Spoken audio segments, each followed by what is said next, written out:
You're welcome back to Newsfile. This is your most authoritative news analysis show, and we're starting the show right away. Even before we got started, your text messages have flooded in like nobody's business. Take it easy, eh? All right, now I'm going to start with two of my guests who are already here, regular panelists and almost always on time. Abdul Malik Kwekubaku Jr., editor-in-chief of the New Crusading Guide newspaper. He didn't have any problems with fuel, so he's here. Good morning and welcome to the show. I like that. Thank you. Yes, but because our MPs are even finding excuse not to be in the house because they can't find fuel.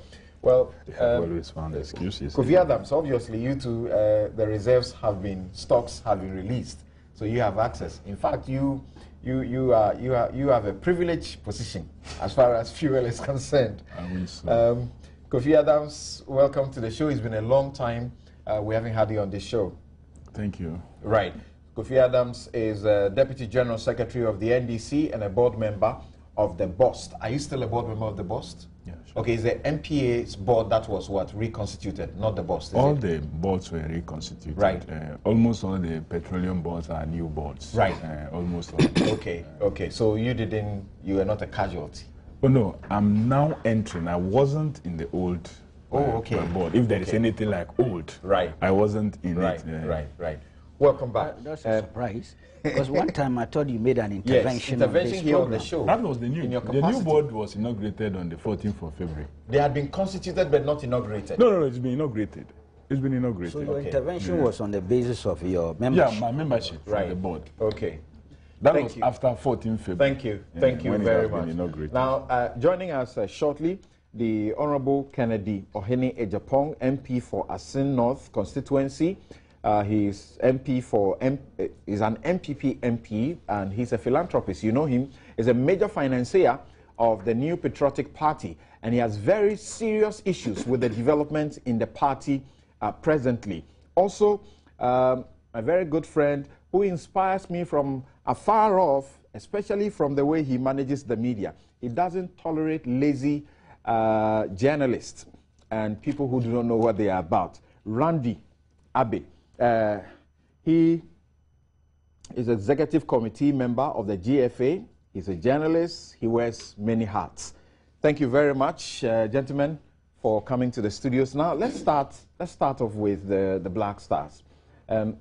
There are too many issues. I'm not clear. I want to pin you down to where to start. Yes. Me? Yes, oh, you. Thank you, Samson. I must say good morning to viewers and then listeners of Joy FM. It's been really a long time that I've come on this show, so it's an opportunity to be here again, except that the topics you have invited me to discuss are topics one would have wished not to be here on such an occasion to discuss the failure. Okay, so as you can see on your set, Randy Abbey just taking his seat. Good morning and welcome. Good morning. You have problems with fuel? Not really, but I saw some queues on my way. I think there's fuel at the Total on the Ring Road, so a lot of cars. Some of them are actually using very strategic means to now bring in clients. They are doing adverts inviting people to come to where the fuel is. Yes. That's very interesting. Yep. So, Black Stars, the preparation, the competition, and the exit. I must say, Samson, that considering the play, the game itself,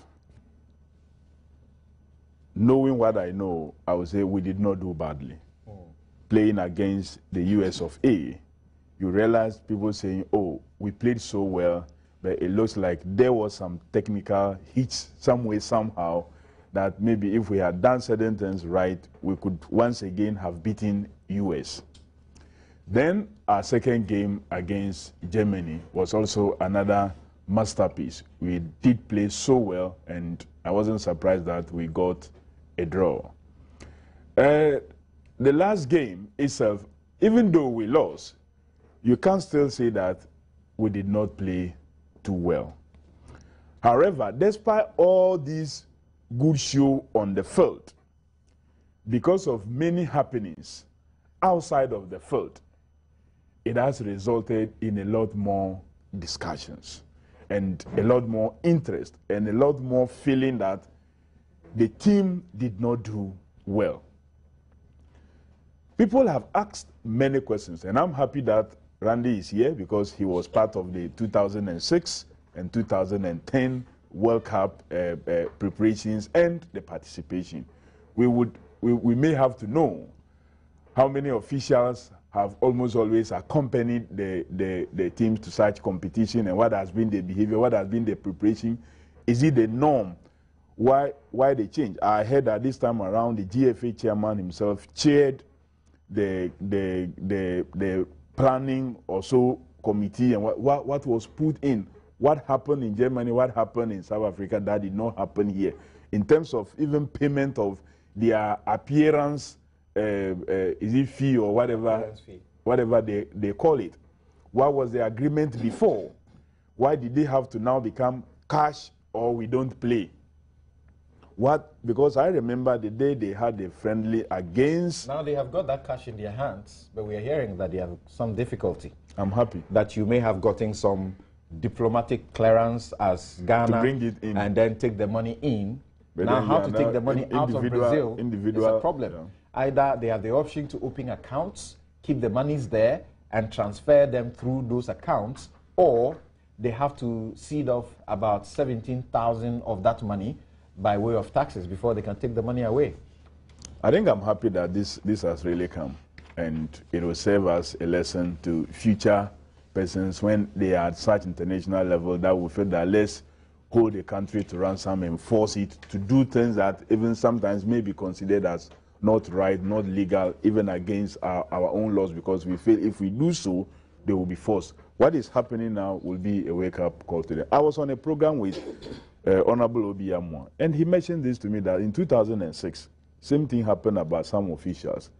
They wanted money there, or the money was sent to them then, and they told them if it's credited to your account or so, you have to pay certain taxes in Germany that were higher. Some of them opted that no, they wanted their monies to be paid to them here in Ghana to save them all those situations. But I'm happy this is happening. So next time, no player will get there and decide to do what they have done, okay. Because you would observe that. You just hold on here. Now, it's very important, and we are very privileged to have Randy on the show. Now, Randy, tell us briefly preparation, competition, and the exit. Briefly, what can you say about that? And then we would like you to respond to some very specific questions. You would be able to bring us a lot more insight on what is going on. Well, first of all, I think that in terms of the qualification, it went extremely well. I mean, the boys played well, and I watched all the games with the exception of the Zambia game away. The other games, I traveled to all those games, and I watched. And the team kept improving match after match. And so in terms of the qualifiers, I think they did very well. We didn't hear any issues of delayed bonuses or any issues about money or motivation. And so it went well. And for the first time, we had almost the entire team congregate or assemble here in Ghana and even play a farewell match, call on the president before the team left. We normally will have maybe the players who play in the local league, plus officials here, and maybe a few other players who might want to come see their family before. And then you go see the president for his blessing and everything. But then you have a majority of the players, they're meeting up in Europe. Right. But this time around, -2, I think it was Kelvin and Asian, everybody else was here, and they even played a farewell match. And then went to see the president. And I thought that was good. I mean, if there were any outstanding issues, once they got here, that was the opportunity to deal with those issues. So the team left here, they went to Holland. I was in Rotterdam to watch the friendly. It looked like everything was okay. I mean, they went to Miami. I went to Miami to watch the friendly. That was when I then came back, I mean, to Ghana. And I didn't hear of any issues as well. So I'll say that in terms of the friendlies, it was also okay. Then the team got to Brazil. And that's when we started hearing, I mean, all these issues about 75 and 100. and appearance fees, and we won't play and all that. And I was surprised about the 75 and 100 issue. Because you see, in 2006, this whole appearance fee thing, it came up in 2006. Now, when we were preparing the budget for the 2006 World Cup, because we had never gone to the World Cup and we had never played in a tournament where Ghana earned money as appearance fee, it's never been a part of our compensation package, you know. So we had done the preparation. We played, I think, 3 friendlies for the 2006, Turkey, Jamaica, and South Korea.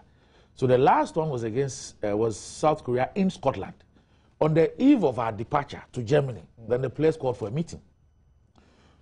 Apparently, they had been speaking with their friends in the other African teams. Because it is not every country that also pays appearance fee. Like England, USA, they don't pay appearance fee. Germany, and they don't.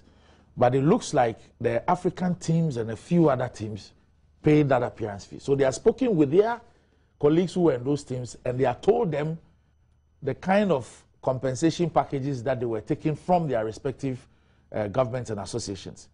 And the players realized that what had been offered them did not include the appearance fee. So that's when they made a demand. And we're all confused because it was new. We didn't know about it.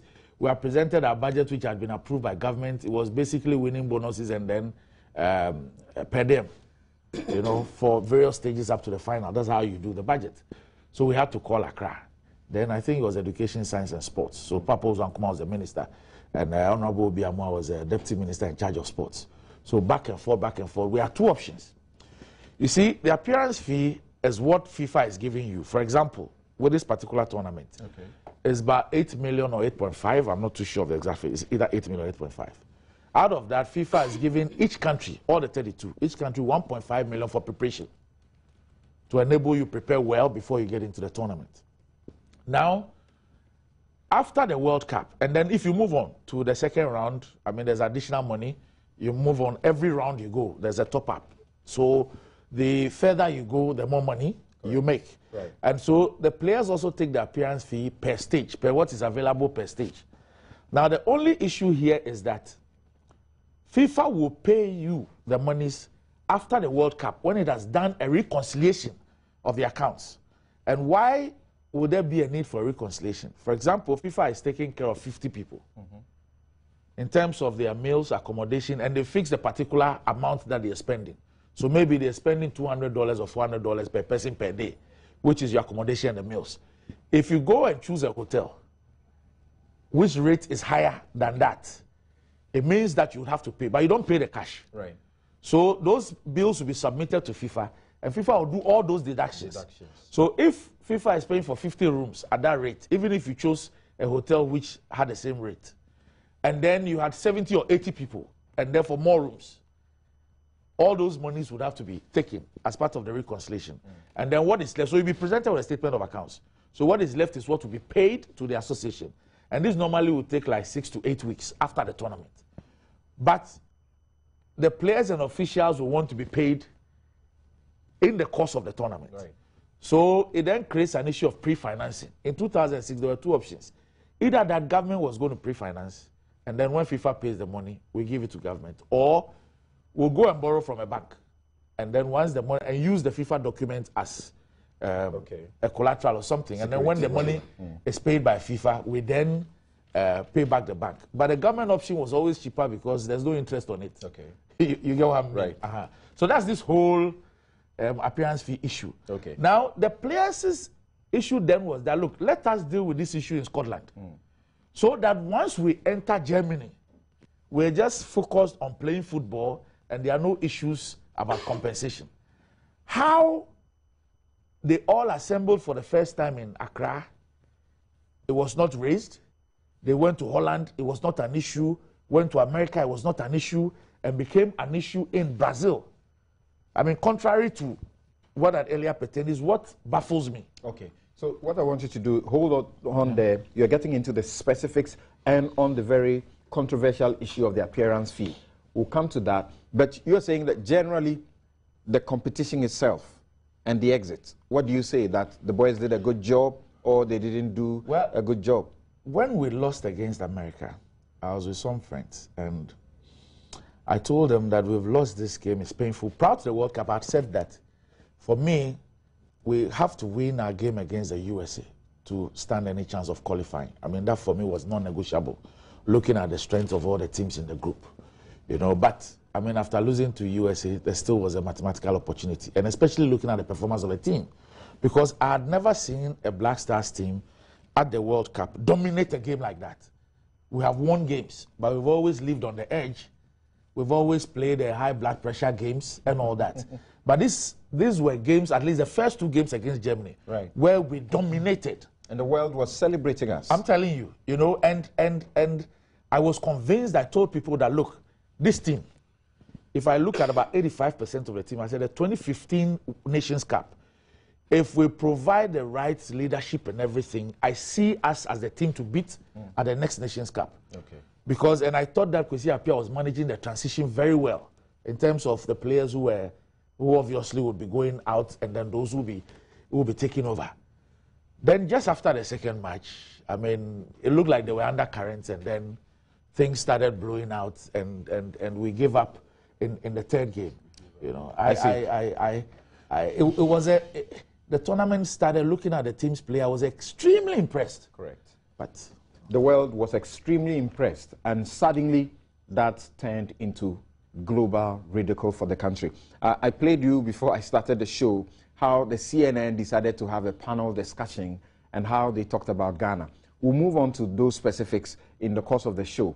Koku, preliminary, what do you say about the whole thing, the preparation, the competition, and the exit? We're talking about the outside the field, you know, developments. You know, I think that Randy has handled the issue of preparations and things. No need to repeat them. Indeed, he's even more competent in dealing with those issues than I could ever be. So there will be no need to waste time and space on those issues. I think 2 principal things have emerged at this stage.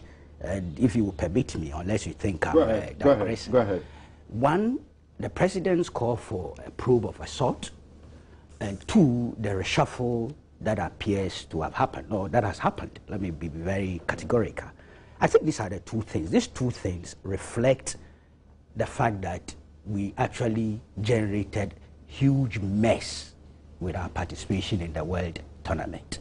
It's an admission of absolute failure on our part as a nation.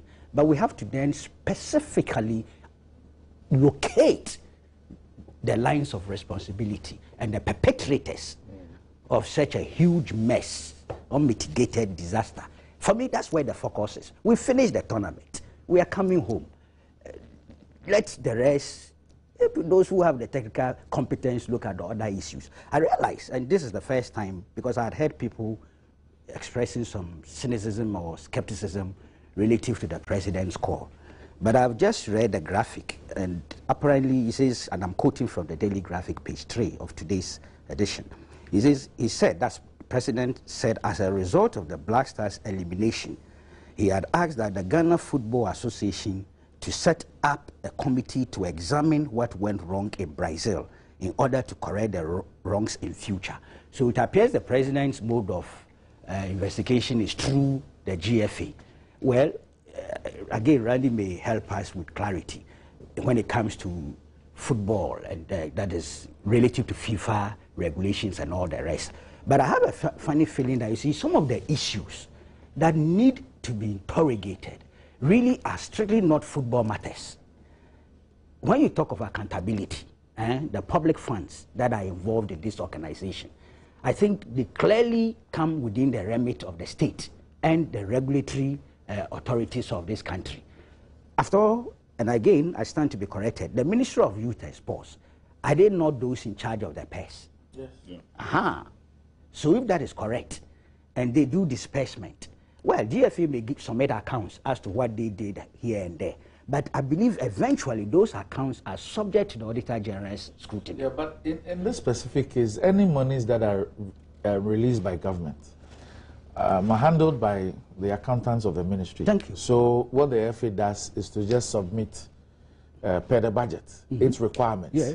I mean, even if the doctor wanted to go and do an MRI, the accountant of the ministry will go with him. Yes. And will pay. Thank you. So the accounting is always done by the ministry, not the FA. Thank you. The only time that the FA had to submit accounts was in 2006 because the government gave the money to the FA. Okay. Monies were given to the FA. So the FA spent the money. Yes. And therefore had to account. This reinforces my case. So we are in the present situation, we are dealing with public accounts or funds that are subject to the laws of this land in terms of accounting, auditing. So that part, I'm not sure we'll have problems with FIFA if we want to interrogate how monies were used and applied relative to the tournament. So the GFA committee, I'm not too sure is the best mode. There may be areas in terms of the technical functioning of what happened there, you know, some of the player and discipline elements and the rest. GFA can look into some of those issues and perhaps submit a report. But let's leave GFA out of the broader picture because some of them themselves, some of them may be subject of interrogation in some areas, okay, to be candid. So let's look for the appropriate mechanism. Somebody has suggested a committee of youth and sports in parliament. That's a parliamentary inquiry, if you like. I look at the Auditor General relative to the accounts, but that takes time, of course. You must submit accounts before they can audit and all those things. So as for the probe, I think it's an unavoidable reality. And I've heard those who say, we don't want committee again, but we want investigations. If we want investigations, what mode of investigations? Let's look for a mechanism, a machinery, because whether we like it or not, we must interrogate those issues. And you interrogate the issues to some instrument. So I'm open to further ideas as to the appropriate mode of investigation. But as for investigation, it is non-negotiable. And if the investigations was happening, should it include how we agreed to have money's fiscal cash transferred to them? That's why I said those issues have nothing to do with FIFA. Those are some of the issues. But and I agree with you, that is part of the mess. Do you understand? That's part of the mess. But we have to find out how that happened. Randy gave some hints. About 75 here, they had some arrangements. Whereas in Scotland, Holland and the rest, nothing happened. We got to Brazil, something happened. We have to find out. I smell all sorts of messy things in that context. That when they got to Brazil, indeed, when the vice president got to Brazil and was confronted with that challenge, did he interact with the players? Was it the players who complained to him? Or the complaint was relayed to him by officials? What really happened even there? What was the information the vice president got? How did he get the information? I smell something very fishy there. But that, I think, will be coming to subsequently. Now the reshuffle. That's another principal thing, fallout. These two things, the call for the probe and the reshuffle are the two principal things that have come out. You know, that's again an admission by the appointing authority that the minister and the deputy minister, this is sports, have failed in executing their responsibility relative to the sports arena, and particularly an important event like the World Cup organization. I'm disappointed they were not dismissed outright. But you should understand these things. Having been in politics and having studied political history in Ghana from Nkrumah to today, sometimes I see that Nkrumah even was challenged with some of these things. He removes a minister, 2 weeks the minister is brought back because of his party strength and role in party and other party constituencies. It's not a good thing. It's not a good thing at all. The sports minister has been reassigned to the presidency. Of course, Minister of State. Sometimes it can be a Siberia of a sort. You can be there and you are doing really nothing. Even though you have a certain, you know, you can have a bloated ego that because you are in the presidency, you may be there, just neutralized. It is possible. Even though for public consumption, they don't see it as something that comes with the right impact. The kind of public anger and dissatisfaction that has come out of this thing would have required that the substantive minister is made to go home and rest, even if for a while. Let him rest. A year later, you can maybe put him somewhere. And Nkrumah used to let some of the senior ministers go. 6-7 months, he will call them back, okay? But at least that's enough punishment than this reassignment to the office of the presidency. Then the deputy. who was part of the mess from day one, in terms of even national cohesion, the spiritual commitments and all the rest, is sent back to where he came from, by this time on an elevated position as deputy regional minister. He should have allowed him to go back to the NDC. I think I'm even told he's still the secretary. Is he not? No, I'm only advising. I'm not ordering. A new one has not been appointed. I don't know. So he should have been allowed to go. Secretary is elected. He should have been allowed to go and rest, keep his post as regional secretary of the ruling party, instead of asking him to go and be deputy regional minister. Look, listen, it doesn't help. It doesn't let people get the drift of the fact that you are admitting that they have failed in executing a particular assignment. We've gone to World Cup 2006, 2007, not that in 2010. They all had some problems, of course. I'm sure Randy can give us deeper insight. But I was thinking that with these two experiences, we would have done better with the third. So there is something very wrong with the leadership who did organization before the tournament. Those who went there and organized, led the boys there, they are principally at fault. Let's be blunt. There are things that I've heard, which I'll come to, where, in fact, even the GFA too may have some collateral responsibility. Okay? Things like allowing some of the senior players to come with their, what do you call them, is it physiotherapist or whatever? Yeah, physio.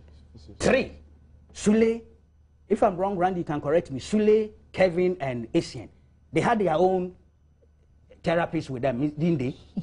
How? So what if the others asked for it? Okay, some of them, their wives, joined the jet on the flight to go with them.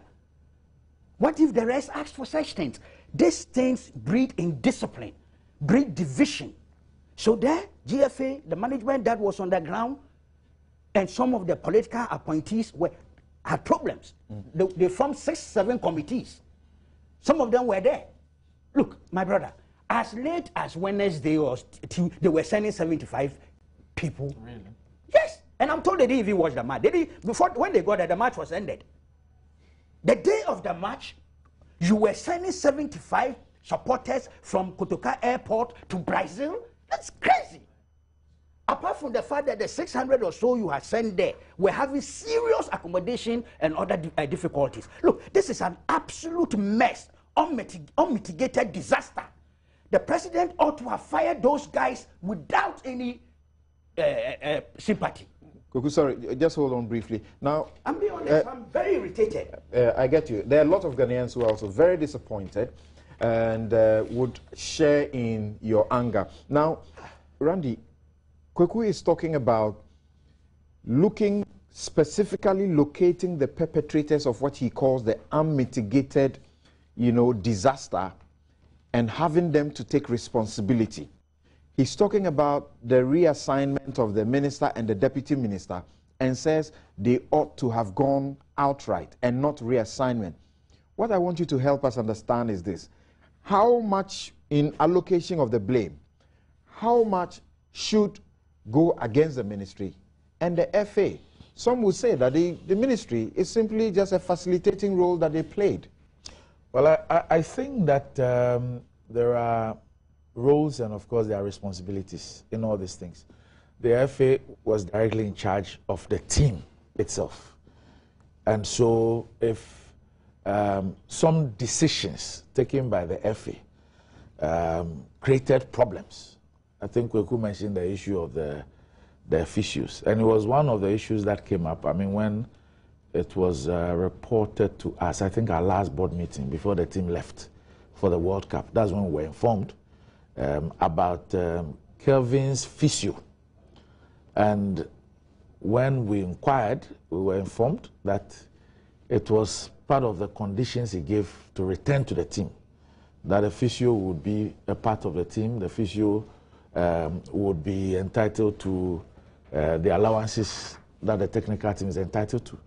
And I thought that it was a bad precedent. I believe at that meeting, the FA president considered but said that, look, that was a condition and they accepted it. And so they've also told the players that this would be the last time that they would entertain any such thing. I mean, the officials or the players come around, but they come at the expense of the players. Okay. just like maybe the players' friends coming around. They come at the expense of the players. So the problem is that they are coming this time at the expense of the country. At the expense of the country and a recognition that they are indeed a part of our technical team, and you would have seen them on the bench as well. Okay. So at the meeting, we knew of only one. That's Kelvin's physio. And the fact that this time around, the person is going to be part of the team and will be entitled to per diem and those things. Then in Rotterdam, saw this Asian-looking person. Then upon inquiry, I said, oh, it's from AC Milan. And so he's here because of Sule and Asian. You know, so I said, well, here we go. This is exactly what we anticipated was going to happen. You know, so that's how come you saw those two. And we were supposed to take that expense as well? Yes. And they were part of the team. They were accredited officials of the team. You know, and so on some of those issues and this issue about wives boarding the plane to the game and all that is something that I also read. I have not double-checked with any of my colleagues. I have not double-checked, so I cannot authenticate it. But if it indeed happened, I'll be shocked. Because wives and girlfriends can come. In South Africa, when we're staying at Sun City, I mean, it's a hotel that perhaps has over 600 rooms. The FA is not in a position, or Ghana is not in a position to take the whole hotel. Right. I mean, individuals have the right to come and rent rooms. So what the FA normally does is that a part is cordoned off. For example, if we play in Kumasi and at the Golden Tulip, we take 2 floors. And those 2 floors are dedicated for the team. So nobody else stays there. But in terms of the other rooms and all those places, you cannot determine who goes there. So they can come there to come and watch football. They can go to the stadium to go and watch football. I mean, that's none of your business. Provided they do not interfere with the official things about the team, it's fine. That's why I said that I have not double-checked. But I will be shocked if indeed we allowed that to happen. I see, and that brings up also the question about the numbers. That if you are bringing the officials and they are being paid by us, people are asking that we had a team that had more than double the officials that were going, and that also came at a cost to us. No, I think that when it comes to technical people, for example, practically the World Cup, we normally go with 2 doctors. We'll go with an extra physio, because then you have 23 players. The normal physios you have a physio and a masseur, 2. Now, for like the normal games. But if you, in a tournament situation and in terms of management of injuries and all that, you tend to have an increment in the number of technical people, especially in the medical field. So you see that you have the placenta lady there because you're playing a tournament within 3 weeks. Injuries have to be treated faster than normal. So you have an extra doctor. This time we didn't do an extra doctor. We didn't take an extra masseur or physio from Ghana. So those people, it was in anticipation that those people representing the players were going to come and join. So we didn't take the extra masseur from Ghana. We didn't take the extra doctor from Ghana. And we gave that opportunity to those foreigners to come in. I mean, that was really the thing. So in terms of numbers bloating and all that, if you look at the technical team and its composition, it will not be so different from what has happened previously. I think that the excess numbers will not come from the technical team and the players, but for people outside those 2 categories. That's when you find the government officials there. Unfortunately, I wasn't in Brazil, and I've not seen the committees that were formed. The committees that were formed. I'm sure there are members to somewhere there. You see, Kweku, that's what I'm saying. That you can't tell whether there are 2 aspects to this thing. In Marseille, where Team Ghana was based, that was the FA business and say the ministry. I'm sure that the people about the committee and others, they will be, and where the supporters, you know, they will be with us. That's why. But still at the expense of the about state. who is Of course. Okay, I understand. That's why I said that in dealing with this issue of probe or investigation and all that, things that were the responsibility of the FA that went wrong, you can situate it within the FA and deal with it. That's right. Things that were within the purview of the ministry that went wrong, you can then deal with those issues. I agree. You can also decide that you want to have one that deals with everything, but then you also need to draw the lines so that you don't incur FIFA's wrath in terms of where you can go and where you cannot Are you able to tell that we had in excess of about 70 or so officials? Honestly, I'm not in a position I'm not in a position because I have not seen the list. I also read that we had 70 people. I have not seen. I know that FIFA provided accreditation for 55 or so. If I were going to go to the World Cup, I would have been one of the accredited people. But unfortunately, for medical reasons, I couldn't go. So if FIFA was accrediting 55 people and you had an excess, it means that you would have a lot of people who would not have accreditation. Okay. So you probably give them what we call SADs. They are like day passes to give them access to places and all that. But I'm sure that with all these things, in the next few days, we should be in a position, even now, I mean, because if they had the official Ghana delegation, it would have even been part of the discussions with government when they were dealing with the budget. Right. Because that would then determine number of rooms, meals, how many people you are dealing with and all. So that should be information which is available, that should be given to us. The GFA got 9.5 million, is it? United States. And is it part of we have this 3 million. I want to know, I mean, what's the difference between them? Which 3 million? The 3 million that was cutted straight to the players. Yes, you see, like I explained to you earlier, the appearance fee is let's say, the players and officials' share of what FIFA will give, what they demand for. That's correct. You understand me? And it's players and officials, what they demand for. But the money will be paid to the FA after reconciliation. Correct. But we need to pre-finance. So the 3 million that was sent, or whichever money was sent, when FIFA pays the FA would return that money to government. You understand me? So that's just a pre-financing thing. In terms of the bonuses, if, for example, we had qualified and government had paid a qualification bonus, that would have been a statutory responsibility of the state through government. Okay. And those are not monies that will be refunded. Right, or the per diems that have been paid. I get that. Those are statutory. Right. But the appearance fee is a pre-financing facility. So whatever was sent there, when FIFA does the reconciliation and pays the FA, the money will be returned to government. Tell us about this. What do you know how we came to have to cut the money, 3 million, to the players? It's sad and regrettable, and it's an issue that we've been battling for a long time. You know, this cash issues has been a problem, and I have been there several times. And especially when you are progressing in a tournament, you have ministries, the accountants from the ministry, shuttling between Accra and the venue maybe 3-4 times in the course of a tournament, bringing money at every stage. Because you know what? This appearance, if we had qualified per the Portugal game, we would have had to send money again to pay for the qualification bonus, which must be paid before we play the second round game. So if it is 70,000 or 75,000 or whatever per player, and then the number of officials, people who are entitled to it, we would have had to pay them that money before they play the next game.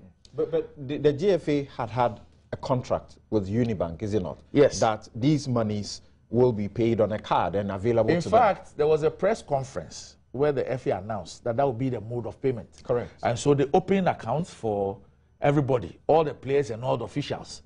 In fact, Unibank even called me because I think they thought I was going to be part of people going to the World Cup, that they needed to come and open an account. And I said, no, I'm not going to the World Cup. So if they're talking about opening of account, then it's a personal issue.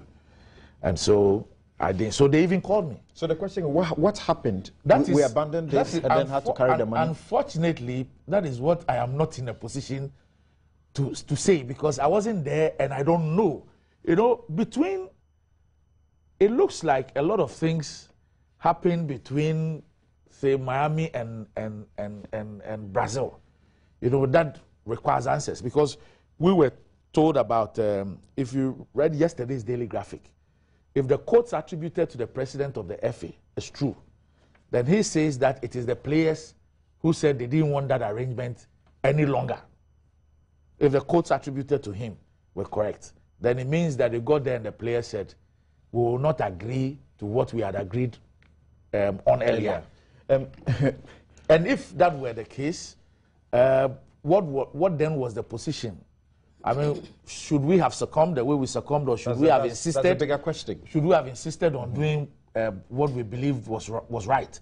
Because in this day and age of SMS alert, for example, if money hit your account, within seconds, you could get an SMS, right, which indicates that so and so amount has been paid. So even if there were issues of trust, unless you would say that the players also didn't trust the bank, and if they didn't trust the bank, why would they have submitted themselves to the processes of opening of the accounts and all that? Because they submitted themselves.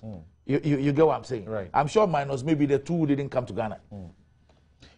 Now, Kofi, we are told by FIFA that they had actually intervened and that they tried to stop Ghana, having to carry money from the country there. There's a FIFA official who is quoted. The BBC quotes him. He spoke to the BBC, and he's supposed to be the Secretary General of FIFA. Correct. Yeah. And he says that the players have the right to receive their money, but it will be much easier to do this by bank transfer. The fact that the money came in cash is also sad, because I was ready to sign a letter as long as I had a copy of the agreement between the National Association and the players that the money would be paid by FIFA by bank transfer into their personal accounts. FIFA would have made sure to deduct the players' money from the prize money paid to the National Association. You know something?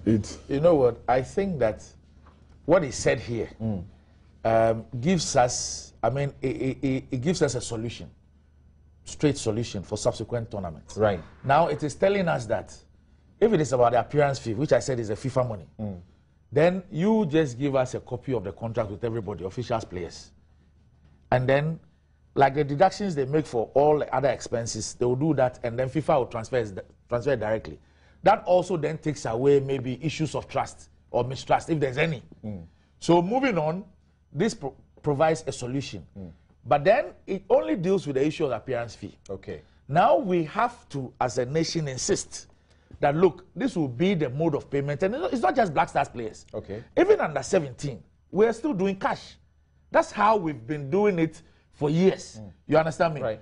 So we now need to then take a position on even mode of payment. That, look, as a policy, all players who are playing for the national team, this is a bank that we're working with, or a number of banks. We'll open accounts for you. That's how we pay you. FIFA has become aware that there's a similar problem in the Nigerian camp. Yes. They are also threatening that there was a similar problem in Cameroon and in South Africa as well, and Togo, there was a similar problem. So like Randy just said, they are actually looking into the future.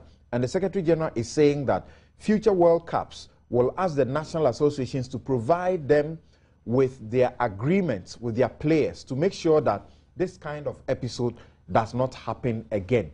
How do you feel about the embarrassment that this has brought? And for the countries mentioned, it looks like they are all African countries. Right, unfortunately. I think yes. Answering your question first directly, I believe that the players indeed misbehaved completely. And you would observe that it is the two who the FA allow some kind of freedom, whose name are being mentioned as associated to the instigation of others to do what they have done. You're talking about Sule and Prince. And Prince. Because if you are not allowed your personal physio, and they were given that privilege,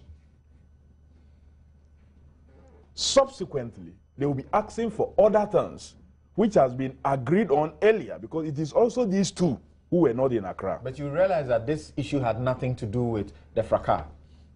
What do you mean? It has. These were the two who were not in Accra.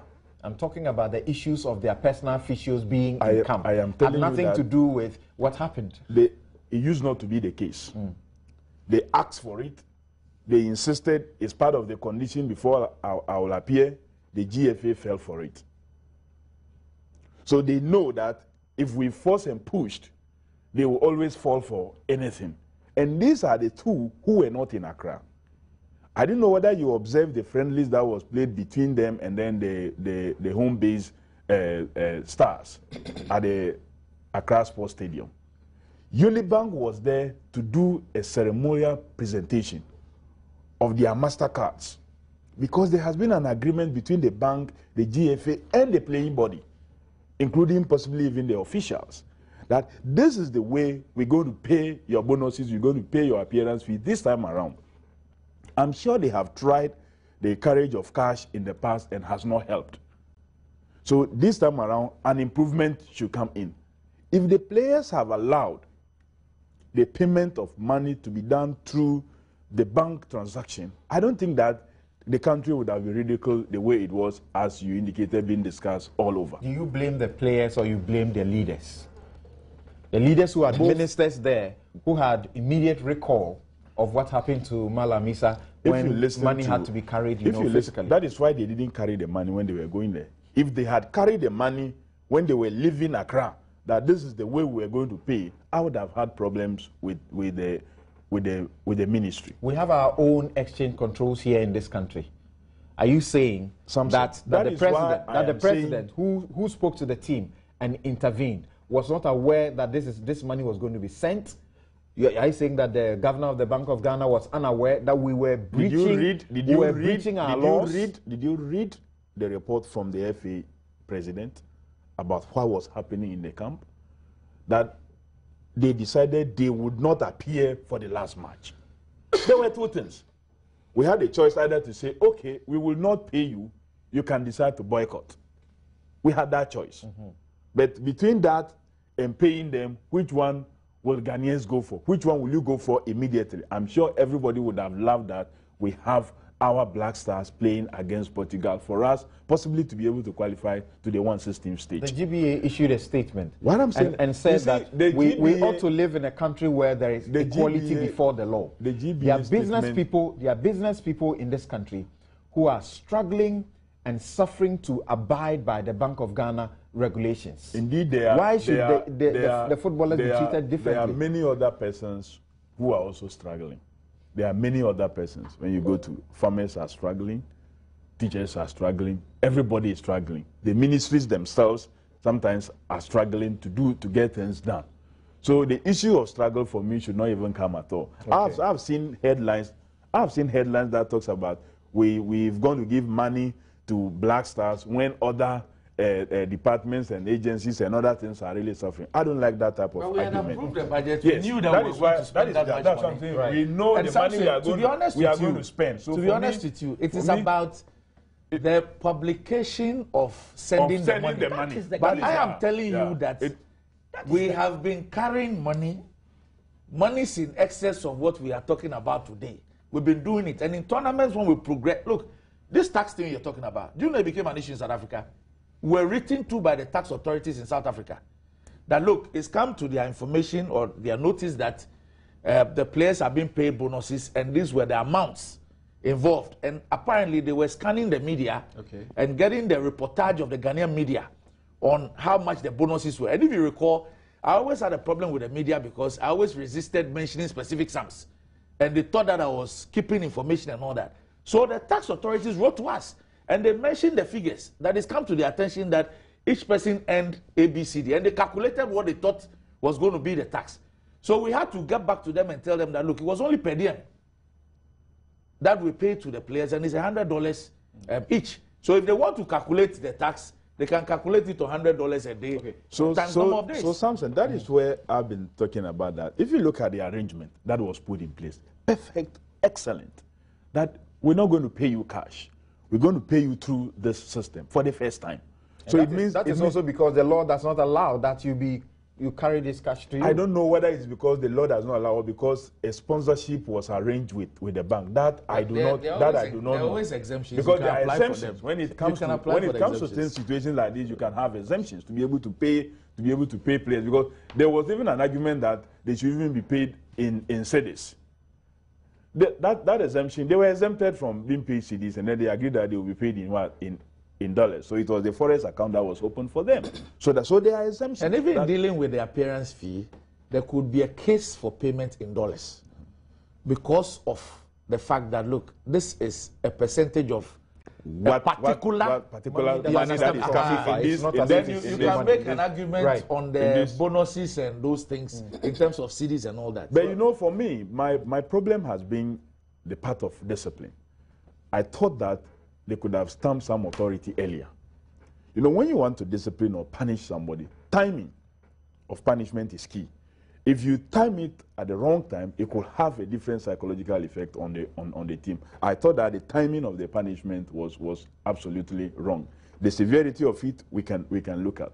What was the strategy of the team? The team psychologists, were we using financial inducement as a strategy to motivate the players? Was that the motivation strategy? I don't think so, because some of them are earning probably big amounts of money. Once again, unfortunately, the two who are alleged to be pushing for some of these things are players that I know earn a lot of money. Right. So like this $100,000 appearance may not be that. It's big money. It's big money. It's big money. It's big money. No, Randy, I agree. And you see, if you read yesterday's daily graphic, this issue of discipline, if you read yesterday's daily graphic, the attribution to the president of the FA, the part about the minister, the president of the FA, if the quote is correct, tells us that the minister was a persona non grata. Yeah, they declared him persona non grata. That then should tell you about the volatility of the issue of the situation in camp. Yeah. It means that for about 3-4 days, the situation in camp was chaotic. That was what if the players had got into that extent. I was really and I've never seen that kind of situation before. We have had interactions with the players. It's been hot.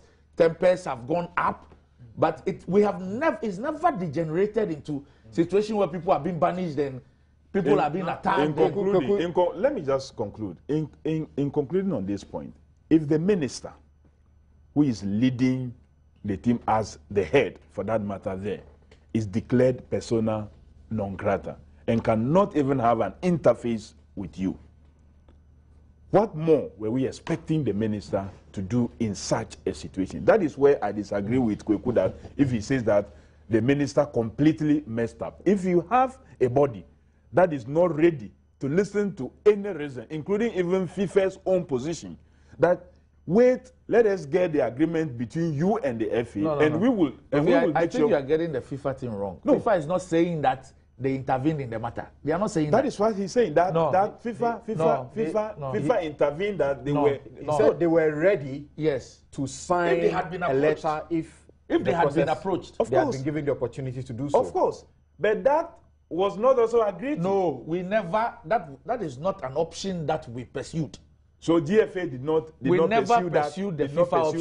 It was not pursued that option. That's the point. We never pursued that option. That is another issue that we can look at, because this was also equally possible because they know, and the players know, that the money was there. But my worry also is that we sent 23 players. Isn't that the case? Yes. Right. So if they were taking $100,000 per player, that would bring it to about $2.3 million. But we sent over $3 million. If the players were instigating that they wanted their money, what about the officials also?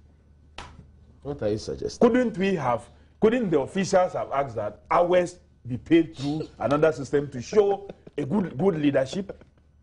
Couldn't the officials have asked that? You are fueling the speculation that some of the officials cannot actually be exonerated in the matter. Because it is not as if they were compelled to give in. Yes. But that some of them actually also instigated because they want the money. They instigated. You are seriously speculating. I am speculating, but the fact that they also accepted that yes be sent. It's a very they dangerous should have speculation. insisted that ours, like it happened maybe possibly in other situations where they asked that their money is Kweku was talking about specifically locating those who ought to be punished, as it were, or fixed with liability or responsibility for what happened. Shouldn't it go beyond, in terms of sending the money, shouldn't it go beyond those who are in Brazil? Of course it does. But as Randy hinted, apparently this is a subculture. It's something we've been doing over a period of time. But for the indiscreet, or if you like, inept public disclosure by the Deputy Sports Minister, we wouldn't have had this international dimension Once to it. Once again, he's giving you meat. No, we're analyzing. But for the fact, clearly violation of the laws and our regulation is there. It means we've been doing it over the years, okay, as a nation. But this time there was a contract with a bank to take care of it. Yeah, but I'm saying that even when there was no contract, what we're doing was also not legal, wasn't proper. So the substantive point is that we had been engaged in a certain illegal practice, state-sponsored illegality over the period. Okay, that's what we had been doing to satisfy a group of Ghanaians, a category of Ghanaians. And having done this, I don't know what the contract says, but it sounds to me it will be a breach of that contract, and we may have to pay for that breach. To the bank. Yes. Yeah. That's clear. I mean, you mean the FA? Yes, if you go into a contract, sponsorship. I don't know about the contract. We may have to look at all the details and see if there's a breach. So I don't know. You see, the contract will detail the benefits that the bank will get in the relationship. Yes. I have not seen the contract. But if it includes that we would pay the monies through the accounts that are open there. That's right. And they have to provide a MasterCard and all that. Then, but if it is not part of the contract, but it was some verbal arrangement, then that could be a leeway for us. We need you to are the lawyer. It was a verbal arrangement. Then the FA was misleading the whole country. You are a lawyer. Whether we can also use pressure. Pressure or blackmail, or blackmail. Future sponsorship even is now threatened. In future, if I'm a bank, I will not want to come here if I know this is what they are going to do. On this. So, you see, my brother was trying to seek some, refuge. Are you coming to analyze why? No, well, you are ready to speculate on perceived or imagined role of some officials. And indeed, you'll be surprised that I have the similar mindset. Right. So I share the speculation he was engaged in, even though it's a bit irresponsible to go out and say it without substantiating. That's why I'm holding my fire. Even though the things I hear, a bird whispered into my ears. What's that the name of the bird? Such things, some collusion is there. And that is why if you check how the vice president was challenged or confronted with that thing, you see some deficit somewhere. So it's a speculation, though irresponsible, to put out in the public when you don't have the evidence. I'm as guilty as you are, because that is my feeling. But having said that, why were you trying then to exclude the minister? No, I wasn't trying to exclude. No, I was talking about reassignment. That if you have a complete problem with a reassignment of the minister as a result, there is no doubt that there is some level of ministerial blame for ministerial responsibility. The president's own decision to reshuffle them at this time, it's an admission. I'm telling you, except that it didn't go far enough. But Kuku, you should know that even before the World Cup, in the process where you are selecting certain individuals and fixing the blame on them, or asking that the blame should be squarely fixed on them. There are those, and text messages are coming in. There are those who are saying the president ought to also answer. But the flight, the approver had presidential approval. Correct. Yes, and I do that. The president must take some part of the blame. But it's a subculture we've all done, and the president must take part. There's no doubt.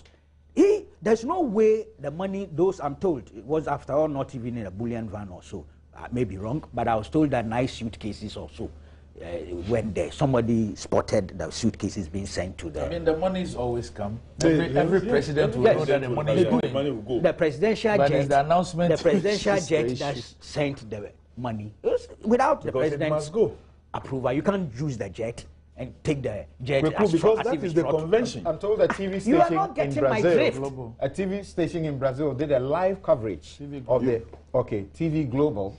Did a live coverage of that the arrival of that because they knew it was coming. Right. Yes, they had because there was announcement. Yeah, no, apart from the announcement, the plane, we had to arrange for the plane to be given landing rights. Yes, so it was official. So yes, if you want to allocate blame, a fair amount of the blame should be heaped on the president.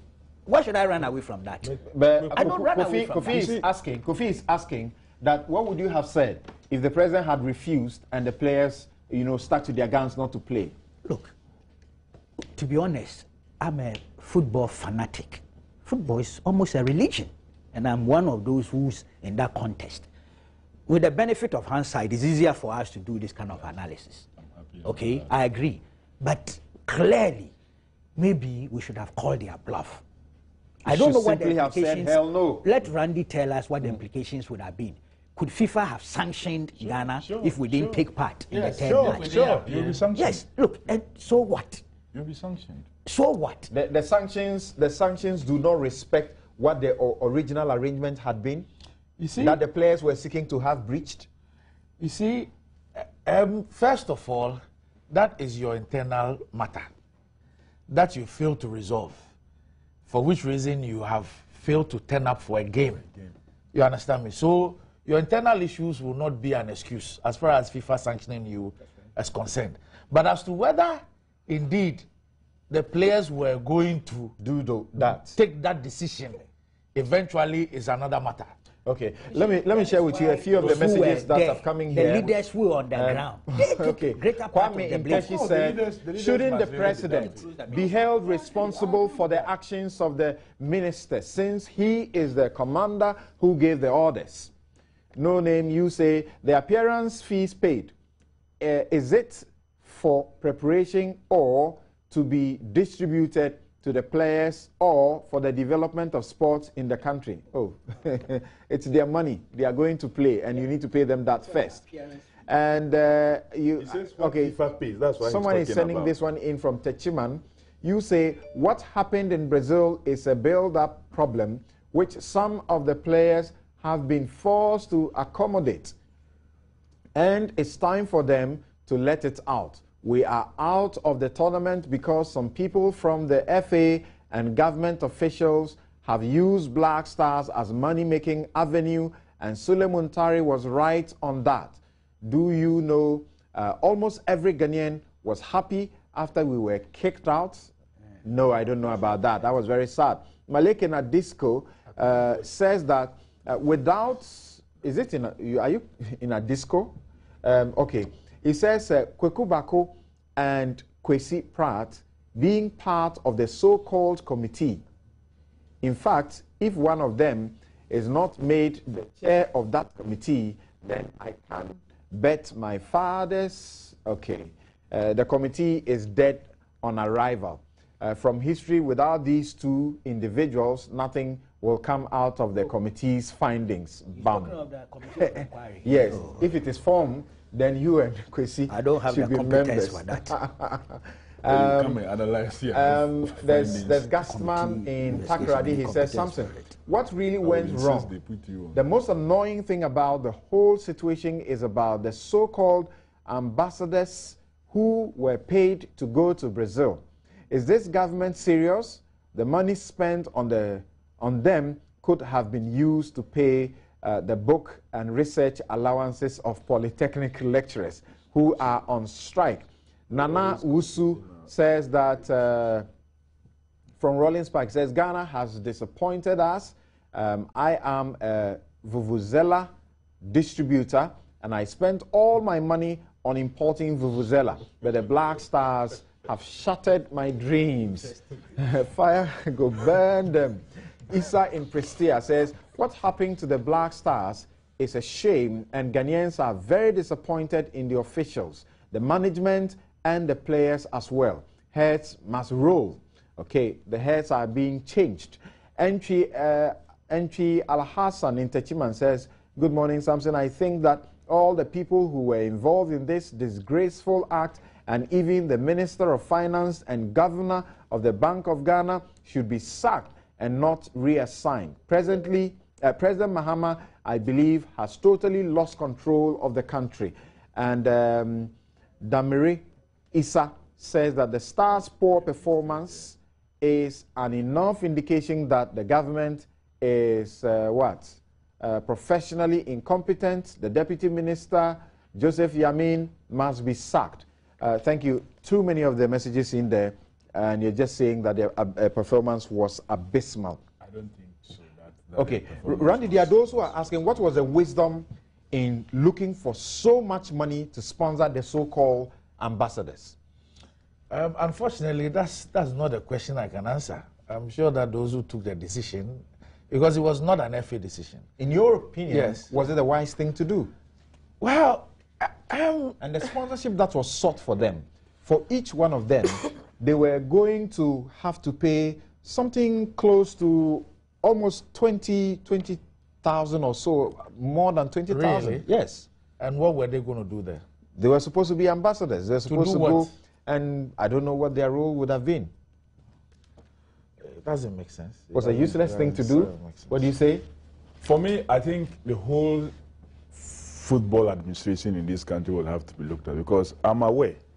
But the FA didn't send ambassadors. No. Listen, I'm saying that the local FA. Yes. So, but that's not the answer to the question you were asked. That they've garnered for their local league. They have found it necessary to use a chunk of the money to go and buy drums and give to the various clubs, to give to their Jama. We're talking about this particular one. The ministry wrote letters. What I'm saying is the that ministry wrote letters the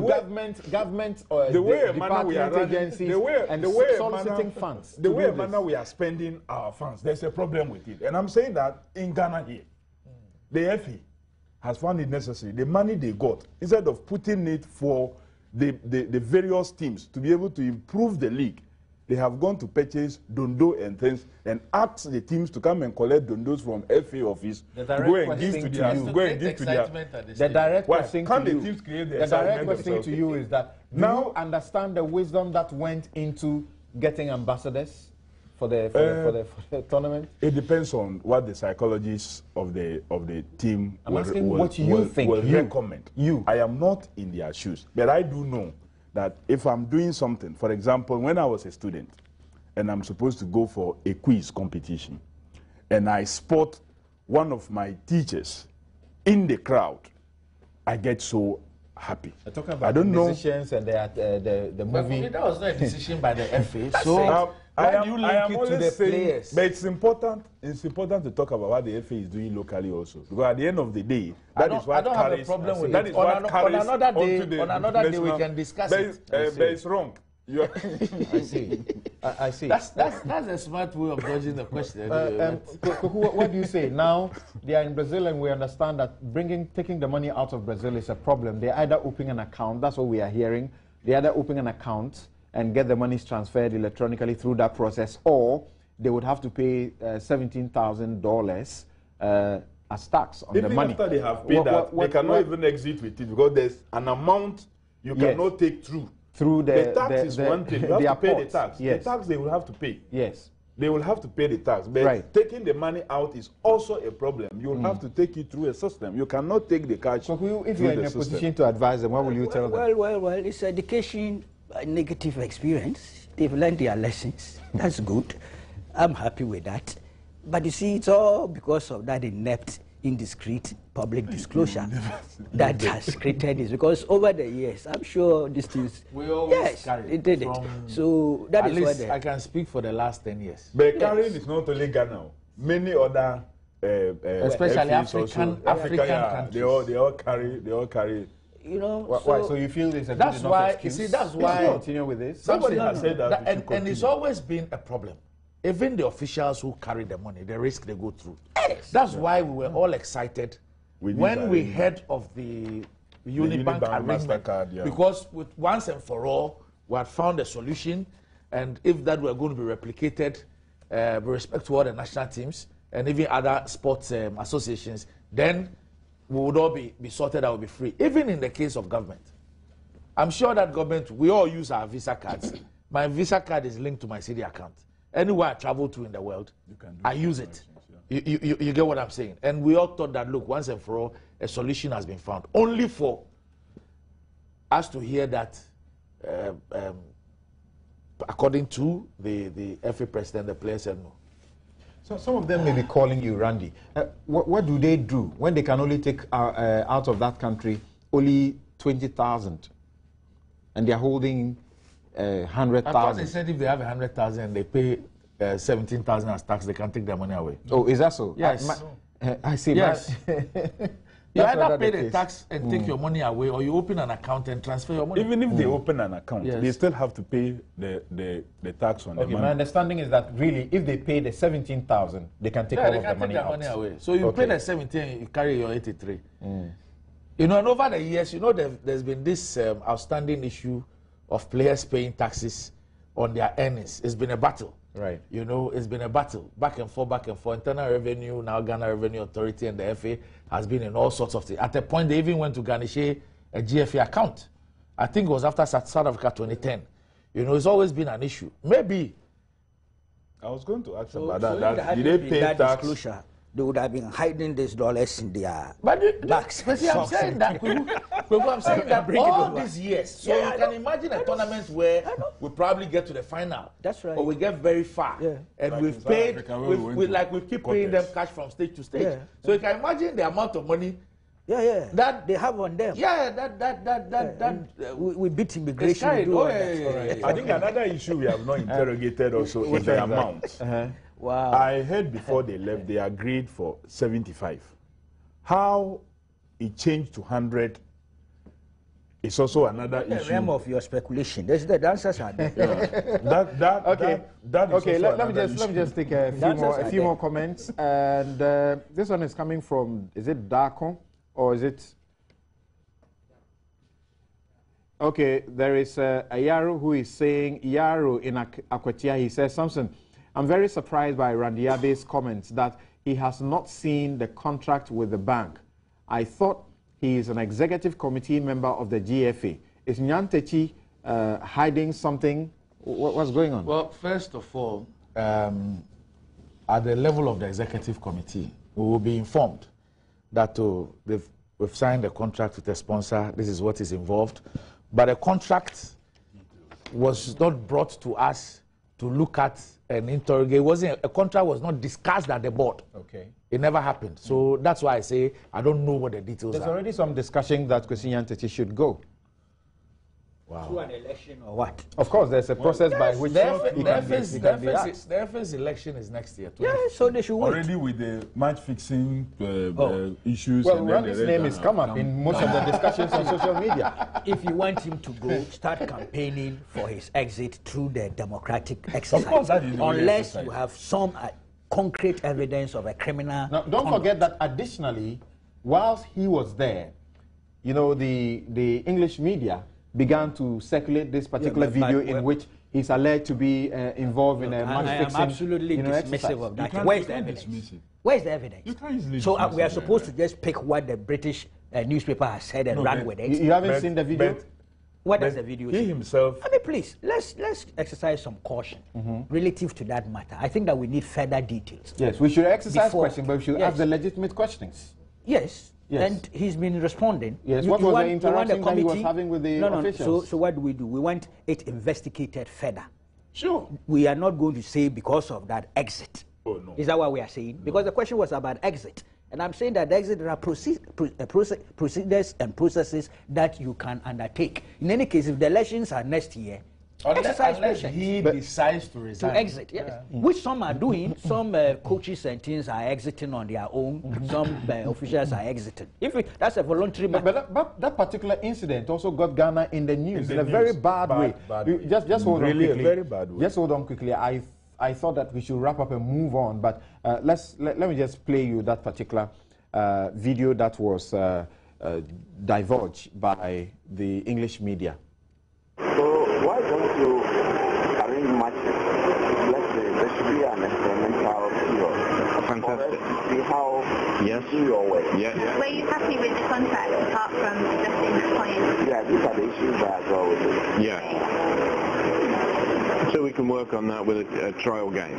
Yeah. I will deliver. I'm 100% into this, and I'm going to deliver to this guy. Yeah. The matches, everything, on the referee, everything. Don't worry about it.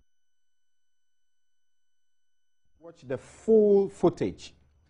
They implicate the FA boss as having had the benefits of a contract that they have submitted to him. He says that this was referred to the legal team to study and to advise. But in this particular interview, you hear him say that I have problems with the contract. Yeah, but you see, And the contract at that time, he didn't have the hard copy. He has no problem. He said he has problems. He said, these are the issues I have with the contract. Can you first organize a match, to justify that you're able to do? I just want clarity.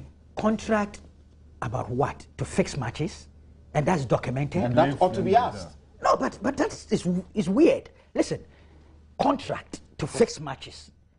You're going to fix matches and you're putting it on paper? Yeah. I think the appointment of a referee.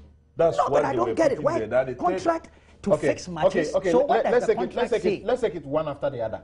What does the contract say?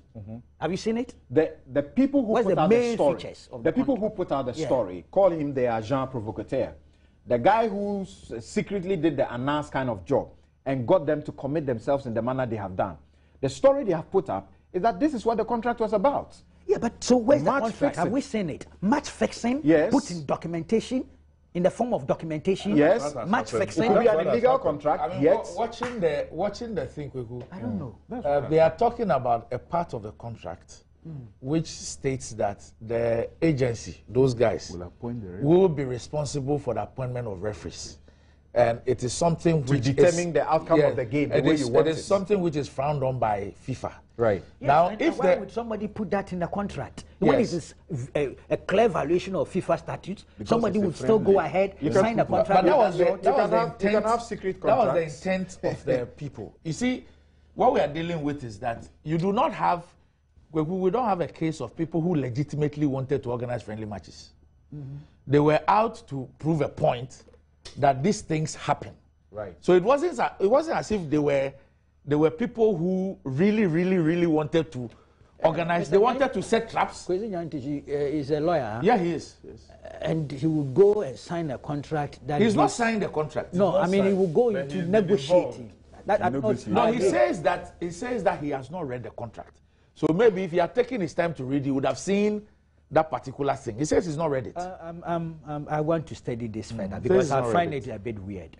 Right. You know, if he had read the contract, if he had signed the contract, and then that issue had been brought out, that look, the people, you are Randy, let's be clear. The people who approached him, he and his team, the people who approached him, didn't they make clear what their mission was, and that we have the capability of fixing matches? We will get referees who would make sure we'll get our own referees. If they did, yes. You think he would then do any negotiation that goes into a form of document? You are listening to him on a phone conversation, follow, and he says that these are the issues I have. I want you to prove that you are capable of organizing matches. Anyway, I want to watch this. You would have I've watched two videos. In one, you have the two Ghanaians, who you can then see on the video. Really discussing fixing of a match. Correct. Was Kwesi Nyantakyi He part of it? wasn't. So I'm saying there are two videos. There's one where you can see the two. Yes. The one who's supposed to be a match agent and then Obedin Ketia. Yeah. Interacting with the people Yeah. and agreeing to the fixing of matches. Yeah. And even talking about repercussions, how people will just go and booze and eat but for. those people do have the capacity to One of get into a contract. them is a FIFA, is a match agent. And one of them is a CEO of a club in Ghana. Then there is another video where you have Kwesi Nyantakyi on. But in that video that I watched, there was no discussion about match fixing, like what you could see in the first one with the two people. Yeah. But then there is a question of, do you have any issues with the contract? And then it's like, these are the issues that I have raised. And that is where people assume or presume that it means that he's read the full contract and therefore should have seen that part which dealt with appointment of referees. Insufficient basis. Yes, and I think that we just need to look at it. In the second video that Randy refers to, which I just played to you, you hear the FA boss asking the people the question, that's the Diamond Business Group, asking them, what is your business? What is the nature of your company's business? And then they say that they are into sports management and investment. He actually says it. He asks them, you are into sports management and investment. Is that correct? They say, yes. He says sports management, and they add investment. And then he goes ahead to ask them for experimental matches. Arrange. He uses the word arrange. Can you arrange some? You know what I think? What I want to believe the FA president was talking about. The fact that the FA has never worked with this group. Okay. They perhaps don't have a track record of organizing matches. So in talking about experimental basis, their capacity to be able to he was trying to say. My belief was that it was what he meant was that then you have these two FIFA periods. Correct. We can use that to experiment your capacity to organize friendlies. I'm not sure that he meant that your capacity to fix matches. Because I don't think so. I don't think so. It's so insufficient. But the two who were in the other video, as for them, it was clear on the video. They were. What is the connection between that and the second one? They were those who then came to Kwesi. Okay. And then got him to do the Skype thing. Okay. Okay. And there are people who are known to him. Okay, I hear you. So I see what is happening. Okay. But I haven't watched the video. I haven't seen it. It's very interesting, and it ought to be interrogated further. Yeah. Because the questions are coming up. Whether or not, when Kwesi Nyantakyi spoke on that interview, when he said that he wanted them to arrange a few matches, especially coming up in August, so that he will see. And the guys reply, and they say, so we can work on that with a trial game. Yes. And he says, yes, go ahead, work on that on a trial game. But I can bet my last person that the experimental game that Mr. Nyantakyi was talking about was because this group does not have a track record of having organized any such match before. The FA has never worked with them before. So I think that he was talking about the FIFA period available after the World Cup, that it could be an opportunity for them to demonstrate that they can organize friendlies. I am not sure, and I don't want to believe that what he meant was that they can experiment a match fixing thing. I'm not sure. Those two people who went there earlier, you know, I don't know the representations they made to the Diamond Investment people. I don't know. But you heard their comments. They were very straightforward. No, as for them, with the video I watched, we will provide our own referees. Yes. Who can make sure the outcome will what you want. The first video with those two people, what you see on that video, it is pretty obvious that they knew why they were in the meeting. They were discussing the issues. They were telling, they were even convincing the people how easy. It was these same people who went to the FA president. Yes. So then when you link the two, that they have gone to engage in this discussion, have agreed to do ABCD, to the point of even to collect even some money and all those things. Emergency committee. Yeah, emergency to influence. And now they move from there. They move from there to engage the FA president and get him to do Skype with that team and have such a discussion. It caused to worry. And I think that this also brought Ghana on a bad note at the time. All eyes were focused on Brazil watching the World Cup, and this must be investigated. It's not enough. To do with the tournament matter. It's not enough. The mess at the tournament. But it was part. It was Ghana was discussed in a very bad situation. For me, it's not enough to just ask the police CID to investigate. That FA, the team bankroller or owner of one of the clubs who was found. I've just been informed. The FIFA thing that you raised. That indeed FIFA intervened and asked for the contracts or agreements with the players so FIFA could pay by transfer. But FIFA got no response. Okay. Thank you very much. I think that they should deal with the, since FIFA frowns on match fixing, and he has been caught on tape discussing match fixing. We take a break right here. We'll be right back.